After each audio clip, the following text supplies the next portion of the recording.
Muchísimas gracias, Luis. Y bueno, se han tocado puntos bastante importantes, ¿no? La negociación o la construcción de acuerdos para una salida pacífica del conflicto que vive Venezuela, la debilidad institucional que ha ocasionado este conflicto en los últimos años. Y quiero que el profesor Simón García nos dé un poco de su análisis, porque Remiro daba en un punto, o sea, yo creo que se han hecho muchos intentos y creo que todavía no son suficientes, pero bastantes procesos de diálogo, un diálogo que fue auspiciado por la Iglesia en Venezuela, un diálogo que se dio en República Dominicana, el diálogo que inició en Barbados, luego con los procesos de Noruega y distintos diálogos, bueno, la Mesa de Diálogo Nacional de unos partidos, si se puede decir, minoritarios dentro de la coalición opositora, unos recientes negociaciones que dieron pie a la liberación de unos presos políticos llevado a cabo por Enrique Capriles y, y que Juan Guaidó o la Asamblea Nacional, a pesar de tener esa fuerza el año pasado, yo creo que todos creían que el cambio iba a ser rápido. Y al ver que el cambio no fue tan rápido, había un escollo que superar. Las elecciones que están pautadas por la Constitución. Y la consulta que está proponiendo la Asamblea Nacional no resuelve ni el problema constitucional que tenemos de resolver la Asamblea Nacional, pero tampoco resuelve la legitimidad eh, de la continuidad administrativa que se está proponiendo. Y la verdad vemos que este conflicto está muy estancado. Posiblemente el gobierno que tome la gran mayoría de los curules de la Asamblea Nacional en las próximas elecciones. Llega un 5 de enero donde, como dice Luis, a medida que pasa el tiempo, se va a ir desgastando la figura de Guaidó. Yo creo que eso se vio, hay ejemplos históricos, ¿no? El gobierno en el exilio de España que se hizo en México, el gobierno del exilio en Haití y distintos ejemplos históricos que hay y que todo indica eso. A la medida que pasa el tiempo donde esta presidencia en el exilio, esta presidencia encargada no puede resolver los conflictos internos, se va debilitando. Entonces, ante eso, ¿qué le queda a los partidos políticos? ¿Qué nos queda como sociedad civil por hacer en el país? ¿Hay razones para ser optimistas? Profesor Simón. Y me contenta mucho participar en este intercambio con Chuo, con Luis, el cual no conocía, muy sugerentes sus intervenciones, la de ambos. La pregunta que tú formulas tiene una vieja respuesta gramsciana, que es pesimismo de la razón y optimismo de la voluntad. Por más que los análisis nos conduzcan a situarnos en una perspectiva realista, tenemos que encontrar las motivaciones, las razones del corazón, la idealidad, las ideas, los ideales que están resumidos en dos asuntos: qué tipo de sociedad queremos y cómo hacer mejor la vida en Venezuela, la vida de la gente. La historia venezolana demuestra que detrás de los grandes cambios, detrás de cada gran cambio, ciclo histórico, ha habido un pensamiento de país.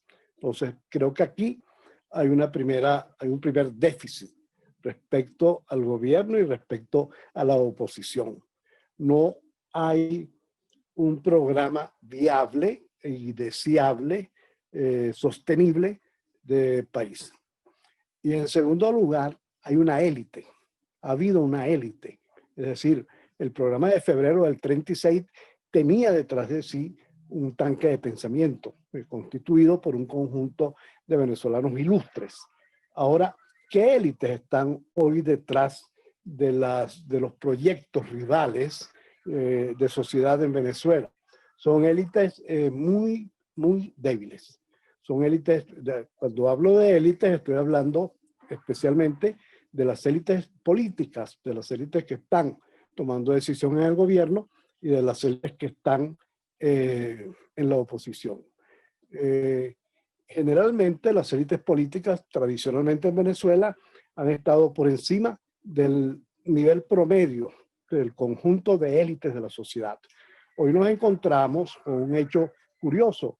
Una parte de las élites, por ejemplo, las económicas, tienen un nivel de formación, ¿verdad? Un poco por encima de la élite política, de formación, de visión de mundo, de experiencia gerencial, de capacidad de resolver problemas, etcétera, etcétera. Entonces, es por eso que cada día se va insinuando la conclusión de que tenemos élites que son insuficientes para resolver los problemas del país y para abrirle un camino a la sociedad venezolana. Es lo que afirma hoy la exhortación o el documento de la conferencia episcopal, ¿no? Ni el gobierno tiene respuestas para resolver este asunto, ni la oposición tiene una alternativa. Esto se insinúa o lo afirmó Chuo en su intervención, pero es un asunto sumamente preocupante porque los factores que teóricamente deben aportar un rumbo, no lo tienen claro y están ellos mismos, en particular en la oposición, fragmentados, confundidos, polarizados. Bueno, estas son manifestaciones, síntomas de una derrota. Yo creo que efectivamente si vemos la evolución de la oposición en estos últimos años y en particular a partir del 2002, la oposición optó por una línea insurreccional que fracasó el 2002 y cada vez que ha repuntado, si se pudiera hacer un cuadro con estas líneas, cada vez que ha repuntado la acción insurreccional ha fracasado. Las más recientes manifestaciones de ella son el sí o sí para la entrada de la ayuda humanitaria, el 30 de abril, la operación Gedeón, la operación con los drones. Es decir, hemos tenido una oposición dominada por la idea de derrocar a un régimen autoritario que concentra mucho más poder y mucho más fuerza que ella. Por lo tanto, hemos llegado a esa situación en la cual la oposición promete objetivos y metas que sin la fuerza para poder realizarlas, lo cual produce obviamente frustración. La oposición no es fácil seguramente que en particular las fuerzas muy politizadas que sean víctimas de sus propios espejismos y que se constituyan mitologías. Por ejemplo, el poder dual. El poder dual fracasó. Es decir, no es verdad que existan dos presidentes. Existe un presidente que está en ejercicio ilegítimo, si se quiere, pero está en el ejercicio fáctico del poder, tiene control sobre el territorio, es el comandante de las Fuerzas Armadas, toma las decisiones, gobierna el presupuesto. Bueno, y hay un presidente testimonial, simbólico, que no tiene ninguna incidencia en los procesos nacionales. Ese poder dual, hay una tendencia a irlo extendiendo. Entonces, como ya se ha reseñado aquí, eso, pienso, desde mi punto de vista, es un error. Es totalmente un error contribuir a un paralelismo institucional, debilitando el sentido de las normas, ¿verdad? El sentido institucional, en la visión de Douglas North, o el sentido constitucional, el sentido de unificación, el sentido del sostenimiento de una estructura de país. Entonces, el gobierno ocasiona el gobierno es responsable de la más brutal pérdida de historia en Venezuela. ¿Entiendes? Nos tiene prácticamente el gobierno nos empuja en sentido totalmente distinto a cómo está avanzando todo el planeta Tierra, y el planeta Tierra está en el siglo XXI y nosotros estamos llegando probablemente al XVIII, el siglo XVIII. Entonces, esto es una aberración por la imposición de un sistema anacrónico, un sistema autoritario, cuyos dos principales objetivos son destruir la democracia y el segundo, destruir el mercado, que son dos pilares importantísimos de la sociedad moderna o de la sociedad occidental, como quiera verse. De manera que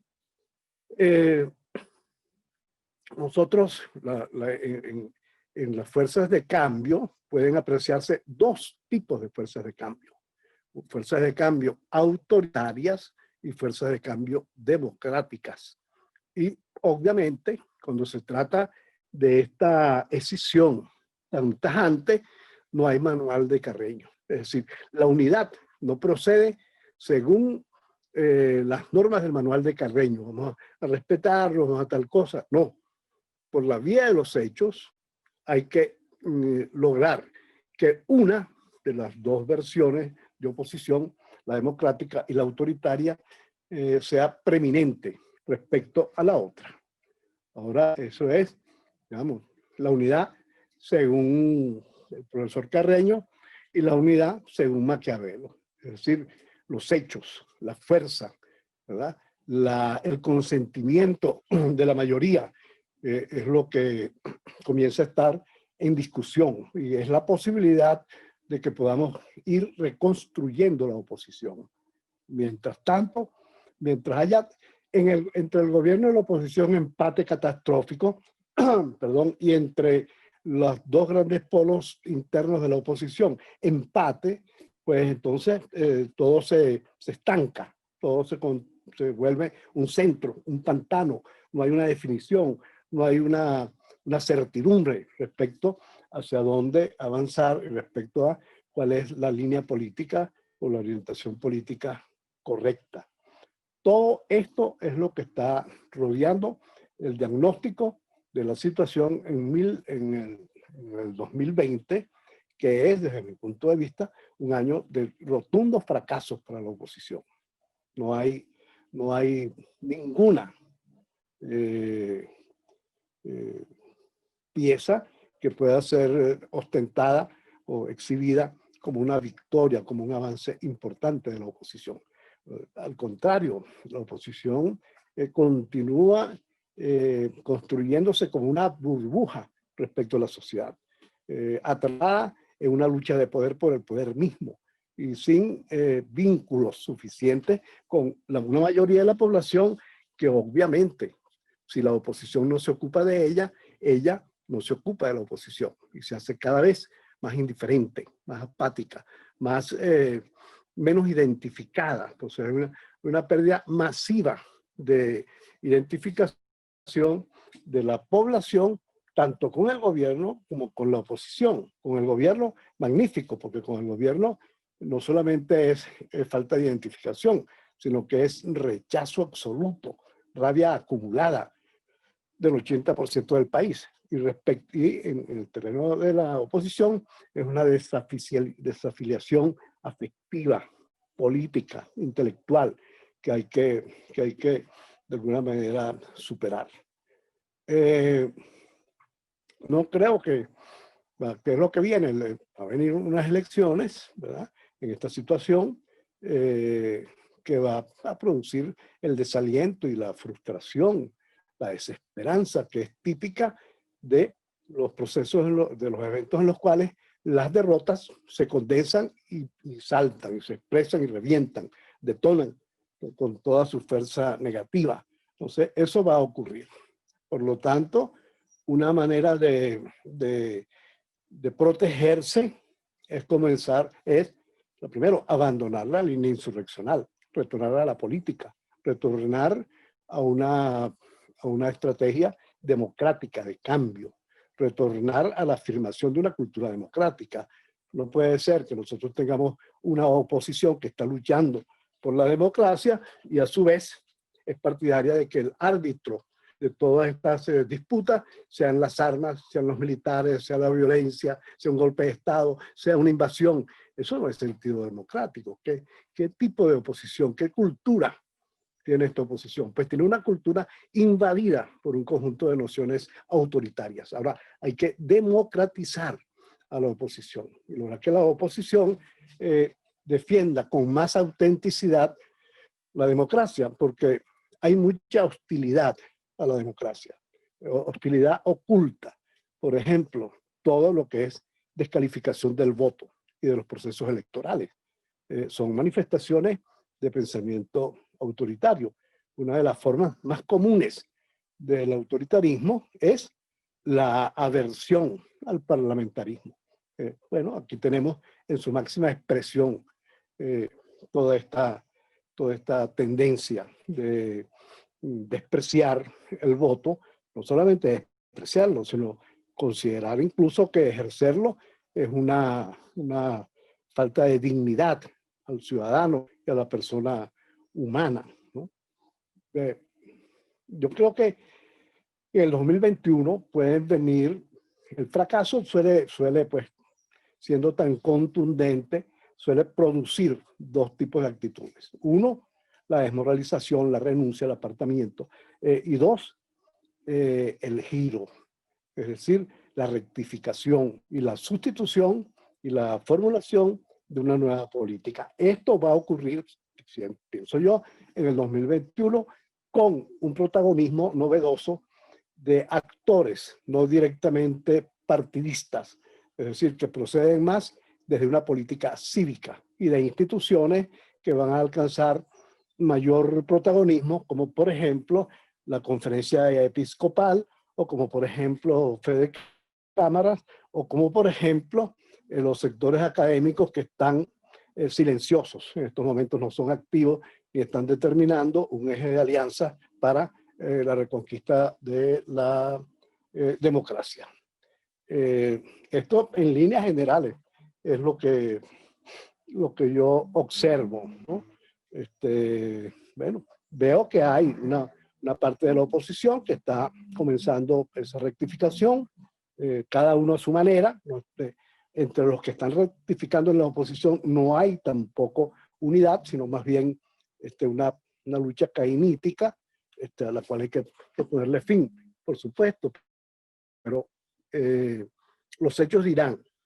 Mientras tanto, hay un país que está destruyéndose, un país que está desintegrándose, una sociedad que está retrocediendo, regresiva, que tiene está viviendo una transición, pero no hacia la democracia, sino hacia más autocracia y probablemente hacia el totalitarismo. Todos estos cursos hay que revertirlos, y para revertirlos hay que tomar en cuenta la presencia de un tercer nuevo actor, que es el descontento chavista, la institucionalización del descontento chavista, que se exprese de una manera menos desorganizada y espontánea y con una perspectiva política.